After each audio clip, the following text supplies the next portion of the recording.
Madame, monsieur, bonjour, bonsoir, le journal. Voici la petite développée. Le comédien Ralph Théodore alias Sexy l'artiste a été assassiné par balle vendredi matin à Port-au-Prince. 2 personnes ont été enlevées à la mi-journée à la rue L'Ouverture à Pétionville. Franz-Sébastien Jean-Charles, ex-secrétaire d'État à la sécurité publique et l'inspecteur général de la police nationale a été enlevé, ainsi que sa fille vendredi matin dans la capitale. Le commissaire de police de Port-au-Prince, Luckner Dumont, a été blessé par balle jeudi soir suite à une attaque de bandits à Canapé-Vert. Il a été évacué vers un centre hospitalier de la capitale.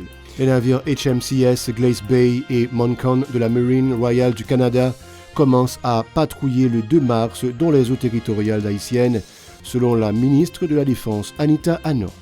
3 jours de deuil national les 5, 6 et 7 mars ont été décrétés en mémoire de l'ex-premier ministre Gérard Latortue, décédé le 27 février aux États-Unis. Le 8 mars ramènera la journée des droits des femmes. En prélude, le Bureau des avocats internationaux a organisé le 3 mars un atelier avec la participation de plusieurs responsables d'organisations de droits humains. Cette titre et bien d'autres à développer dans ce journal. À tout de suite. Si vous jugez que cette vidéo est intéressante, n'hésitez pas à liker et partager la vidéo. Et surtout, n'oubliez pas de vous abonner à cette chaîne et activer la cloche de notification pour ne pas louper aucune de nos vidéos. Le comédien Ralph Théodore alias Sexy l'artiste a été assassiné par balle vendredi matin à Port-au-Prince. Il a été abattu précisément à Christ-Roi, a-t-on appris. 2 personnes ont été enlevées à la mi-journée à la rue L'Ouverture à Pétionville. Par ailleurs, l'ex-secrétaire d'État à la sécurité publique et l'inspecteur général de la police nationale, Franz-Sébastien Jean-Charles, a été enlevé ainsi que sa fille vendredi matin dans la capitale. Il emmenait ses 2 enfants à l'école après avoir déposé son fils. Les malfrats l'ont kidnappé en compagnie de sa fille à Turgeau devant l'établissement scolaire de l'adolescente. Les caïds sont partis aussi avec le véhicule du policier. On se le rappelle, le 2 mars, un double rapt similaire s'est produit à l'avenue Christophe. Le commissaire de police de Port-au-Prince a été blessé par balle jeudi soir suite à une attaque de bandits à Canapé-Vert. Il a été évacué vers un centre hospitalier de la capitale en vue de recevoir les soins nécessités par son état. Le véhicule de la victime a été criblé de balles. Les bandits se trouvaient à bord d'une Nissan Patrol de couleur blanche sans plaque d'immatriculation. Et la tension est montée au quartier Bel-Air, au bas d'Elma, où s'affrontent les groupes armés depuis le 28 février. Des résidents ont abandonné leur domicile en raison du crépitement incessant des armes. Certains se sont réfugiés à l'avenue Martin Luther King Nazon et d'autres à Christ-Roi pour échapper à la fureur des bandes armées. Le 8 mars ramènera la journée internationale des droits des femmes. En prélude, le Bureau des avocats internationaux a organisé le 3 mars un atelier de travail autour de l'implication et la participation des femmes au niveau des sphères de décision politique du pays. L'occasion pour la responsable de programme au réseau national de défense des droits humains RNDDH Marie-Rosie Auguste du Sénat d'encourager la poursuite de la lutte des femmes pour le respect de leurs droits. Elle en a profité pour condamner les actes de violence dont est victime la gente féminine en raison de la dégradation de la situation sécuritaire du pays. Les femmes et les filles sont notamment kidnappées et violées par des bandits à cause de l'insécurité permanente, s'insurge Marie-Rosie Auguste du Sénat. Ces propos ont été recueillis par Hirsch Résil et Ederson Jean-Claude. En prélude à la Journée internationale droits femmes qui a 8 mars qui a venu et BAI avec Réseau Femmes BAI organisé journée de réflexion ça, conférence débat ça, et nous pensons que c'est vraiment une opportunité que nous avons nous-mêmes au niveau du RNDDH pour nous venir partager déjà préoccupations par rapport à la situation femmes à vivre ici en Haïti, puisque justement de manière générale, dans société côté que il y a une violation en série de droits qui a fait femmes avec filles toujours plus victimes parce que yo déjà c'est une catégorie dans la société qui marginalisée, qui invisibilisée, et donc c'était une opportunité pour nous parler de différentes difficultés que les femmes ont fait face à eux, et puis venir tout avec des propositions de recommandations que nous faisons avec mesdames qui font partie du réseau Femmes BAI qui sont capables d'utiliser espace, qui sont capables d'utiliser activités pour et carrément participer dans ça que nous relais et joindre une transition coupée fâchée. Et transition coupée fâchée, c'est pour femmes yo goumen tout pour que yo ba yo des espaces justement dans espace de décision parce que nous fait partie de une communauté et pas gagner monde qui cap plus expliquer passer nous-mêmes femmes qui ça que nous voulons qui doit prendre et comme décision dans la communauté. Donc c'est tout ça que nous avons partagé, nous avons dit avec les réseau Femmes BAI. Pour sa part, la journaliste et responsable de l'information à Radio Ibo, Marie-Raphaël Pierre, a insisté sur l'importance de la communication dans la lutte pour la défense des droits des femmes et des filles. Un combat qui nécessite tout particulièrement l'engagement et le support de tous les secteurs en vue de donner une nouvelle direction au pays, a plaidé la journaliste. Marie-Raphaël Pierre est toujours au micro de Hirsch Résil et d'Ederson Jean-Claude. Utilisation des outils de communication et puis actualité politique la journée aujourd'hui pour faire droits femmes respecter. Donc on a plus mis l'accent sur les outils de communication. Déjà dit qui ça qui ont outils de communication. Je vais venir reprendre là, je vais définir pour la presse qui ça qui est aux outils de communication.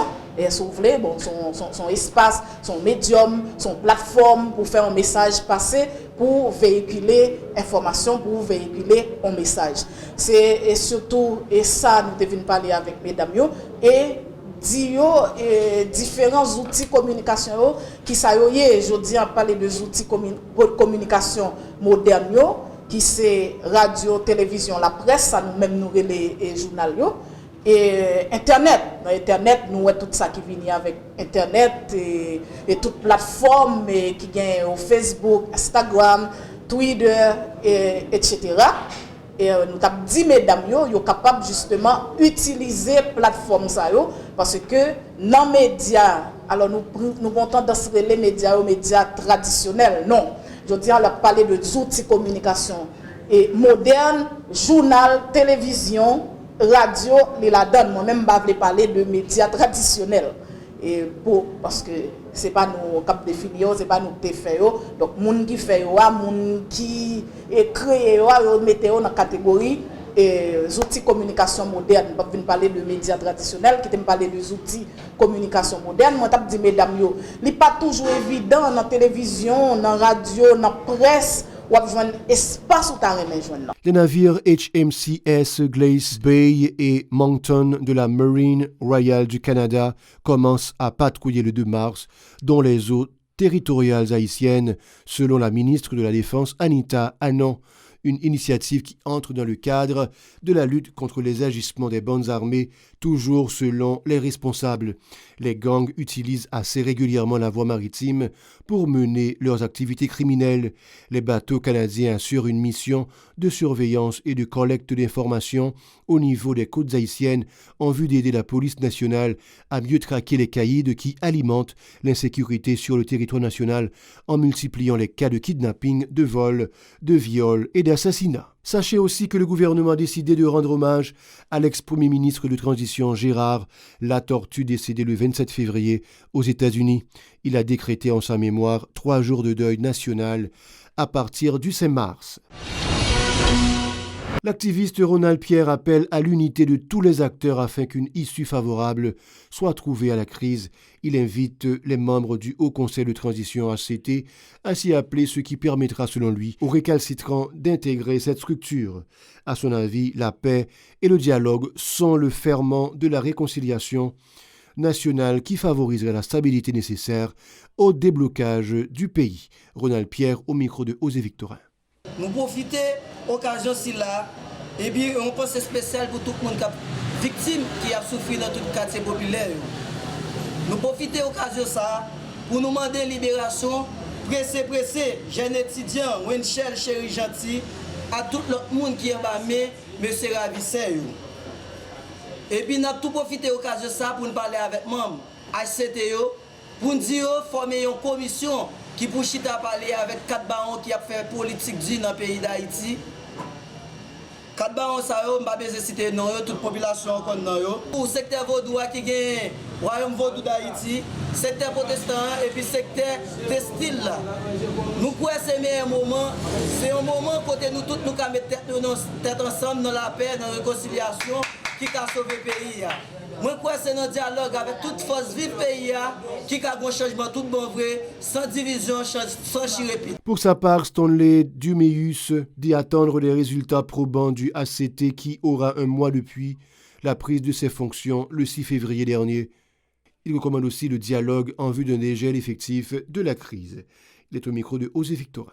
Nous la pour nous dire avec Dr. Ariel Henry, le chef du gouvernement, 6 mars qui vient là a fait ACTA un mois depuis que la population a le mandat pour continuer le dialogue là par rapport avec un accord qui mettait là qui est l'accord 21 décembre 2022. En bien, en dans dialogue ça, nous demandons rapide pour HCCA qui c'est au conseil de transition chita ensemble avec des gros partis politiques en dedans pays. En dedans partis politiques ça on a joint famille Lavalas pour HCCA les rejoindre. N'a joint Petite Dessalines pour HCCA à joindre. N'a joint Émergence Patriotique nous demander pour rejoindre OPL. Pour nous citer ça seulement, pour chita, pour continuer le dialogue là ensemble avec nous. Pour nous dire à HCCA que le peuple haïtien attend action concrète et rapide dans mel. Nous va venir là pour nous venir temps passé, population pas capable encore. Nous avons dit Milan Maniga qui c'est président, qui c'est en tête HCCA, puis il prend dans diffamation, puis il prend dans propagation. Côté que même équipe moun sa sur les réseaux sociaux, cap marché critiquer, cap marché jouer parce qu'on choisit vinn rendre population service. C'est même yo même ça qui te dit ba yo vacabon, yo pas non intellectuel. C'est même yo même qui te dit ba yo dit Simone. C'est même yo même ça qui t'a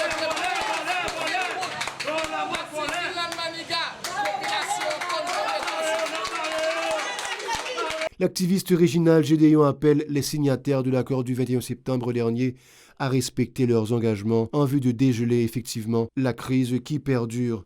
La mise en application de ce document pourra déboucher sur de nouveaux horizons qui permettront aux citoyens de respirer un peu. Selon le militant, ce dernier a fait mention d'une nouvelle structure qui regroupe les signataires du dit accord en vue de favoriser son exécution. Il est au micro de Yaspin Sanon et de Stravinsky Deramo. Par rapport à la dernière fois que nous t'ai présenté devant la presse là, c'est nécessité qui gagne pour nous parler, mettre tête nous ensemble dans le cadre d'un faisceau dans l'accord 21 décembre. Forme claire à la presse, mouvement ça a 4 objectifs. Mais nous séparons les objectifs en 2 catégories. Il y a 2 objectifs majeurs. Premier objectif là, c'est arriver défendre l'accord dans stricte application. C'est arriver défendre ça qui dit en dedans accord. Ça est essentiel. Si il y a des signataires qui signent un accord, il faut que nous clair que ça ne signe c'est de bagages nous entendre sous lui et il faut nous d'accord que nous devons défendre lui. Mais c'est la première mission majeure que le mouvement ça a gagné pour l'accord 21 décembre. Et deuxième mission que l'accord a gagné, c'est défendre les droits signataires. La presse, toute organisation sociale, parti politique, qui a regardé là. Comment faire? Il y a des organisations, partis politiques qui signent un accord et puis pas rien qui dit avec eux. Une bonne action qui a posé, pas rien qui fait en concertation avec eux. Comme si ils ont juste signé et puis ils n'ont pas aucun droit.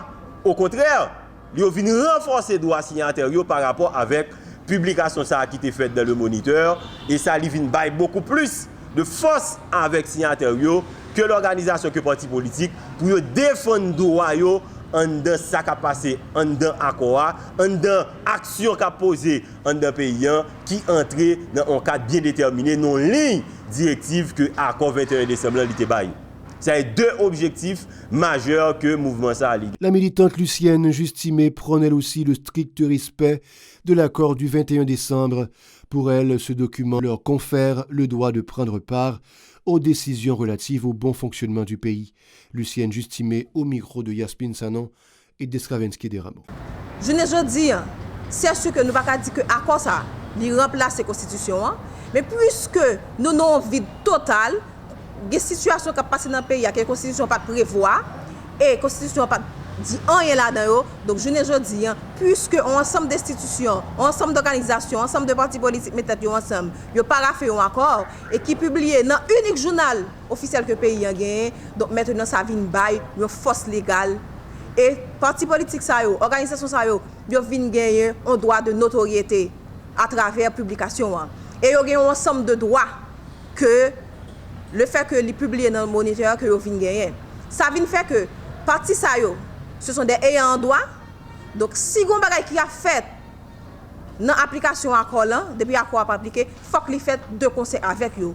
Parce que vous pas capable de violer les droits, parce que c'est eux-mêmes qui mettent eux ensemble, qui paraffent l'accord là, qui viennent faire que l'accord là vienne gagner une force légale. Et en plus, le fait que le publie dans le journal officiel pays, qui vient renforcer ensemble de droits que l'organisation que le parti politique ça gagné. Donc maintenant, si dans l'application accord là, parti ça yo, moun k'ap appliquer accord là, à savoir le gouvernement ainsi que HCT1, si la viole les droits moun sa yo gen ensemble de actions que yo ka intenté au nom de l'arrêté du 3 janvier 2023 qui était publié dans le journal officiel Le Moniteur Pays. Donc si il y a un ensemble de griefs que yo estimé qui portent atteinte avec droit yo capable rester en justice et yo quand même river jusqu'à permettre que la caducité. Madame, monsieur, c'est la fin du journal. Bon week-end malgré tout. L'actualité ne s'arrête pas sur la chaîne 54.